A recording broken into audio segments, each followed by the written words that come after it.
Chief Minister Nongthombam Birena chair lawduna ngasi ayuk pung 12 dagi nungtil pung 1 fauba CM Secretariat leiba Cabinet Hall da Cabinet mifam pangthokre chawkha thaurangi amadi security gi yauna tongan ba hiram kayada khanaki ba mifam aduda state asida thaknaba ising phangdabagi awaba mayoknariba sikoknaba thabak thauram singsu paikhatlagani haina Chief Minister na phongdokre Project sing matam chana losinabagi matangda kupna khanakhibaga loinana state asida hauzik oiriba security ki fibam G20 ki thauram pangthokpagi matang amasung war on drugs ki matangda su kupna khananaina ki hairi Chief Minister Nongthombam Birena makhatana haikibada state asida thaknaba ising phanglakdaba si leingakna yamna lumna lawjai thaknaba ising marang kaina phangdaba asigi yenglaga state asigi tongan ba mafamsing maruoina urban area da water supply project kaya paikhatnaba khanare athuba matamgi manungda mathau taba thabaksing paikhatpa hauragani haiki ngarang nungthal pobopta mayum mayada nongmaina kaptun hatlamnaba BJP Manipur Pradesh ki ex serviceman cell gi convener Laisram Rameswar gi thawai yawdraba hachang ngasi Nityai Patrithekta leiba thambal sanglenda puraktuna Chief Minister Nongthombam Biren yauna miyoi kayana saruk yaduna ikai khumnaba utpaga loinana awaba phongdokre Party office ta pangthokiba awaba phongdokpagi thauram aduda Chief Minister Nongthombam Birena hai Laisram Rameswar mihat asida chenaba miyoi phaba ngamlabasu mihat asi taraina lofam thokte thaudok asibu pukning thogatuna saugatkiba miyoi khudingmok phagatuna matik chaba chairak pinaba leingakna hotnari haiki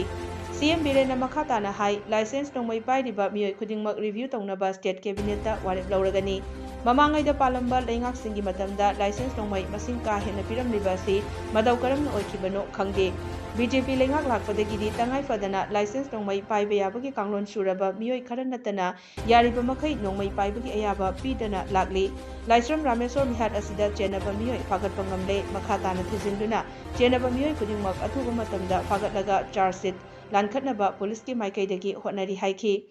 ngasi gi haikat laikat tamba duda leingak asigi minister sing yumnang khemchan El Susindro Nemcha Kipgen K Govindas Dr R.K. Ranjan amadi TX Basanta yauna BJP gi MLA amadi BJP Manipur Pradesh ki thaupuba singsu saruk yakhi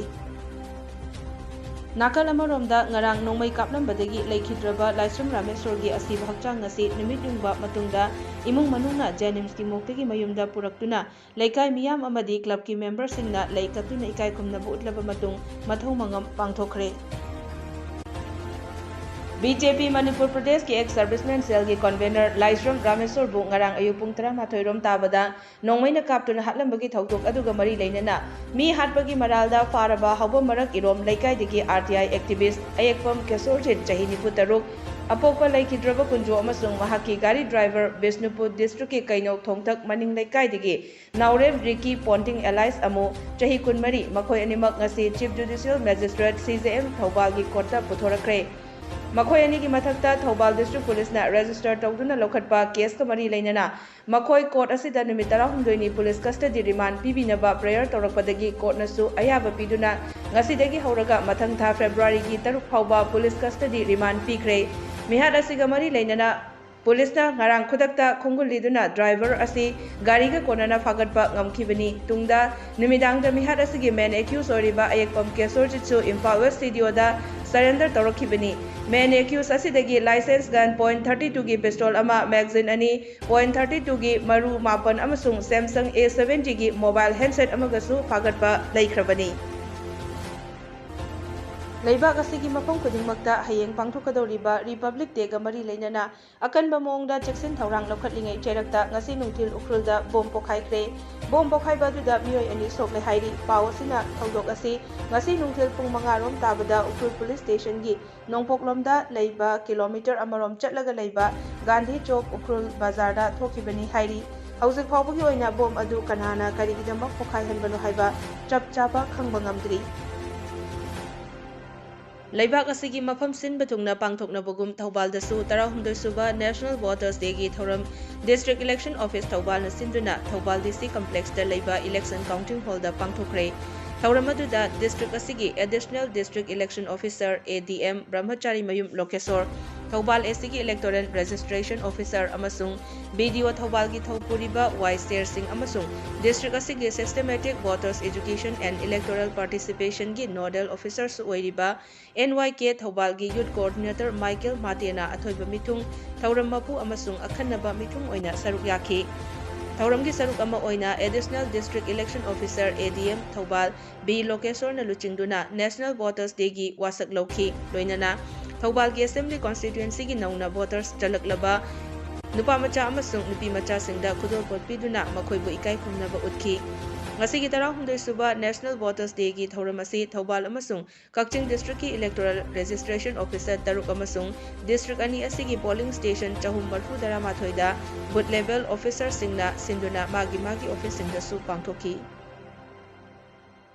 ꯃꯃꯥꯡ ꯆꯍꯤꯒꯤ September 10ꯗ Manipur ꯂꯩꯉꯥꯛꯀꯤ cabinet ꯃꯤꯐꯝꯅ ꯃꯅꯤꯄꯨꯔꯒꯤ ꯃꯐꯝ ꯈꯔꯗꯒꯤ U ꯁꯨꯡꯕ ꯌꯣꯟꯕꯒꯤ ꯂꯩꯔꯝꯕ ꯑꯊꯤꯡꯕ ꯂꯧꯊꯣꯛꯈꯤꯕ ꯋꯥꯔꯦꯞ ꯑꯗꯨ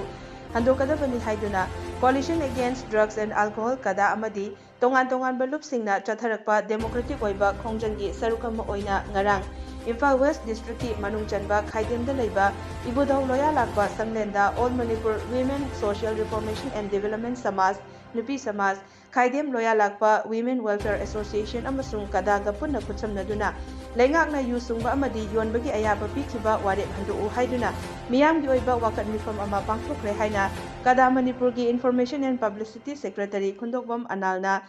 ꯈꯨꯠꯌꯦꯛ ꯄꯤꯗꯨꯅ ꯊꯥꯗꯣꯔꯛꯄ ꯆꯦꯔꯣꯜ ꯑꯃꯅ ꯍꯥꯏꯔꯤ꯫ ꯆꯦꯔꯣꯜ ꯑꯁꯤꯅ ꯃꯈꯥ ꯇꯥꯅ ꯍꯥꯏ ꯋꯥꯀꯠ ꯃꯤꯐꯝ ꯑꯗꯨꯗ ꯁꯔꯨꯛ ꯌꯥꯈꯤꯕ ꯃꯤꯌꯥꯝ ꯑꯗꯨꯅ ꯃꯅꯤꯄꯨꯔꯗ ꯌꯨ ꯂꯤꯒꯦꯂꯥꯏꯖꯦꯁꯟ ꯇꯧꯕ ꯌꯥꯔꯣꯏ, ꯁꯔꯀꯥꯔꯒꯤ ꯋꯥꯔꯦꯞ ꯍꯟꯗꯣꯛꯎ ꯑꯃꯁꯨꯡ ꯌꯨꯗꯒꯤ ꯃꯅꯤꯄꯨꯔꯒꯤ ꯃꯤꯌꯥꯝ ꯀꯜꯂꯨ ꯍꯥꯏꯕ ꯈꯣꯜꯂꯥꯎꯁꯤꯡ ꯂꯥꯎꯈꯤ ꯍꯥꯏꯔꯤ꯫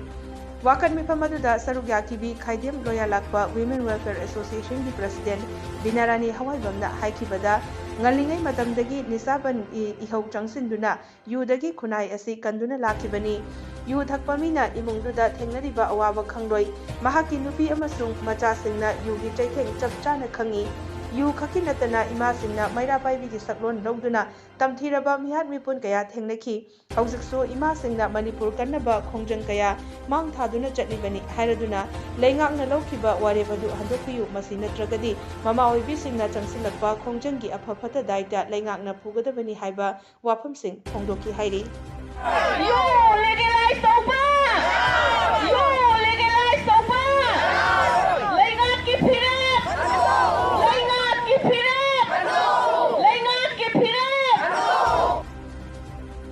ꯗꯤꯁꯇ꯭ꯔꯤꯛ ꯑꯦꯗꯃꯤꯅꯤꯁꯇ꯭ꯔꯦꯁꯟ ꯊꯧꯕꯥꯜꯒꯤ ꯃꯤꯠꯌꯦꯡ ꯃꯈꯥꯗ national programme for control of blindness and visual impairment ꯊꯧꯕꯥꯜꯅ ꯁꯤꯟꯗꯨꯅ ꯅꯣꯡꯃꯒꯤ ꯑꯣꯏꯕ ꯀꯦꯇꯔꯣꯛ ꯗꯤꯇꯦꯛꯁꯟ ꯀꯦꯝꯞ ꯑꯃ ꯉꯁꯤ ꯀꯝꯃ꯭ꯌꯨꯅꯤꯇꯤ ꯍꯦꯜꯊ ꯁꯦꯟꯇꯔ CHC ꯌꯥꯏꯔꯤꯄꯣꯛꯇ ꯄꯥꯡꯊꯣꯛꯈ꯭ꯔꯦ꯫ ꯑꯥꯏ ꯁ꯭ꯀ꯭ꯔꯤꯅꯤꯡ ꯀꯦꯝꯞ ꯑꯗꯨꯗ NPCVNVI ꯊꯧꯕꯥꯜꯒꯤ district nodal officer doctor KHH Memcha ꯗꯦꯕꯤꯅ ꯁꯔꯨꯛ ꯌꯥꯔꯗꯨꯅ ꯃꯍꯥꯛꯅ ꯍꯥꯏ ꯍꯧꯈꯤꯕ ꯆꯍꯤꯁꯤꯡꯗ ꯑꯥꯏ ꯁ꯭ꯀ꯭ꯔꯤꯅꯤꯡ ꯀꯦꯝꯞꯁꯤꯡ ꯑꯁꯤ ꯂꯦꯞꯇꯅ ꯗꯤꯁꯇ꯭ꯔꯤꯛ ꯑꯁꯤꯒꯤ ꯃꯐꯝ ꯀꯌꯥꯗ ꯄꯥꯡꯊꯣꯛꯇꯨꯅ ꯂꯥꯛꯈꯤꯕꯅꯤ꯫ ꯑꯗꯨꯕꯨ ꯃꯥꯂꯦꯝꯒꯤ ꯑꯣꯏꯕ ꯀꯣꯚꯤꯗ-19ꯒꯤ ꯂꯥꯏꯅꯥ ꯂꯥꯏꯆꯠ ꯂꯩꯈꯤꯕꯗꯒꯤ ꯆꯍꯤ ꯑꯅꯤꯔꯣꯝ ꯂꯦꯞꯇꯨꯅ ꯂꯥꯛꯈꯤ꯫ ꯀꯣꯚꯤꯗ-19 ꯂꯥꯏꯅꯥ ꯂꯥꯏꯆꯠ ꯍꯟꯊꯈꯤꯕꯗꯒꯤ ꯉꯁꯤ CHC ꯌꯥꯏꯔꯤꯄꯣꯛꯇ ꯄꯥꯡꯊꯣꯛꯂꯤꯕ ꯑꯁꯤꯅ ꯑꯍꯥꯟꯕ ꯀꯝꯃ꯭ꯌꯨꯅꯤꯇꯤꯒꯤ ꯑꯣꯏꯕ ꯀꯦꯝꯞꯅꯤ꯫ ꯃꯈꯥ ꯇꯥꯅꯁꯨ ꯀꯦꯝꯞ ꯑꯁꯤ ꯑꯇꯩ ꯃꯐꯝꯁꯤꯡꯗꯁꯨ ꯄꯥꯡꯊꯣꯛꯈꯤꯒꯅꯤ ꯍꯥꯏꯈꯤ꯫ ꯉꯁꯤꯒꯤ ꯀꯦꯝꯞ ꯑꯗꯨꯗ ꯄꯨꯟꯅ ꯃꯤꯑꯣꯏ 10 ꯔꯣꯝ ꯀꯦꯇꯔꯦꯛꯀꯤ ꯑꯣꯄꯔꯦꯁꯟ ꯇꯧꯕꯒꯤ ꯃꯊꯧ ꯇꯥꯕ ꯊꯦꯡꯅꯈꯤ꯫ ꯍꯥꯏꯔꯤꯕ ꯃꯤꯑꯣꯏꯁꯤꯡ ꯑꯁꯤ ꯊꯥ ꯑꯁꯤꯒꯤ 30ꯗ ꯖꯦꯅꯤꯝꯁ ꯍꯣꯁꯄꯤꯇꯥꯜꯗ ꯑꯥꯏ ꯁꯔꯖꯔꯤ ꯑꯣꯄꯔꯦꯁꯟ ꯄꯥꯡꯊꯣꯛꯀꯅꯤ꯫ ꯃꯈꯣꯏꯒꯤ ꯆꯠꯊꯣꯛ-ꯆꯠꯁꯤꯟꯒꯤ ꯑꯃꯗꯤ ꯑꯣꯄꯔꯦꯁꯟꯅꯆꯤꯡꯕ ꯈꯨꯗꯤꯡꯃꯛ NPCVNVI ꯊꯧꯕꯥꯜꯅ ꯄꯨꯒꯅꯤ ꯍꯥꯏꯔꯤ꯫ ꯏꯟꯗꯤꯌꯥꯒꯤ ꯃꯐꯝ ꯈꯨꯗꯤꯡꯃꯛꯇ ꯑꯩꯈꯣꯏ ꯀꯦꯇꯔꯦꯛꯁꯤꯅ ꯈ꯭ꯋꯥꯏꯗꯒꯤ ꯃꯔꯨꯑꯣꯏꯕ ꯑꯩꯈꯣꯏ ꯃꯤꯠ ꯎꯍꯟꯗꯕꯒꯤ ꯑꯆꯧꯕ ꯃꯔꯝ ꯑꯃ ꯑꯣꯏꯕ, ꯑꯗꯨꯅ ꯑꯩꯈꯣꯏ ꯁꯦꯟꯇꯔꯗꯒꯤꯁꯨ ꯑꯗꯒꯤ ꯁ꯭ꯇꯦꯠꯀꯤꯁꯨ ꯑꯩꯈꯣꯏꯒꯤ ꯀꯦꯇꯔꯦꯛꯁꯦ ꯈꯪꯗꯣꯛꯑꯒ ꯃꯤꯁꯤꯡꯁꯦ ꯃꯃꯤꯠ ꯐꯖꯅ ꯎꯅꯅꯕ ꯆꯍꯤ 50ꯒꯤ ꯃꯊꯛꯇ ꯂꯩꯕ ꯑꯍꯟꯁꯤꯡꯁꯦ ꯃꯔꯨꯑꯣꯏꯅ ꯃꯈꯣꯏꯁꯤꯡꯁꯦ ꯀꯦꯇꯔꯦꯛꯅ ꯅꯥꯕꯗꯒꯤ ꯃꯣꯏ ꯃꯤꯠ ꯎꯗꯕꯒꯤ ꯀꯩꯅꯣꯁꯦ ꯑꯩꯈꯣꯏ ꯃꯅꯤꯄꯨꯔꯗ ꯑꯩꯈꯣꯏ ꯊꯧꯕꯥꯜ ꯗꯤꯁꯇ꯭ꯔꯤꯛꯇꯁꯨ ꯑꯩꯈꯣꯏ ꯌꯥꯝꯅ ꯑꯩꯈꯣꯏꯒꯤ ꯕꯦꯛꯂꯣꯛꯁ ꯃꯌꯥꯝ ꯂꯩꯔꯕ ꯀꯦꯇꯔꯦꯛꯅ ꯃꯤꯠ ꯎꯗꯕꯒꯤ, ꯑꯗꯨꯅ ꯁꯔꯀꯥꯔꯒꯤ ꯑꯩꯈꯣꯏ ꯍꯟꯗꯛ ꯖꯅꯋꯥꯔꯤꯒꯤ ꯊꯥꯁꯤꯗ ꯌꯥꯔꯤꯈꯩ ꯀꯦꯇꯔꯦꯛ ꯕꯦꯛꯂꯣꯛ ꯂꯩꯍꯧꯕꯁꯤꯡꯁꯦ ꯑꯉꯝꯕ ꯊꯥꯛꯇ ꯄꯨꯊꯣꯛꯅꯕ ꯍꯣꯠꯅꯕꯗ ꯑꯩꯈꯣꯏꯅ ꯊꯧꯕꯥꯜ ꯗꯤꯁꯇ꯭ꯔꯤꯛꯀꯤꯁꯨ ꯑꯣꯏꯅ ꯑꯩꯈꯣꯏ ꯍꯟꯗꯛꯀꯤ ꯉꯁꯤ ꯑꯍꯥꯟꯕ ꯑꯣꯏꯅ ꯗꯤꯇꯦꯛꯁꯟ ꯇꯧꯖꯕꯅꯤ꯫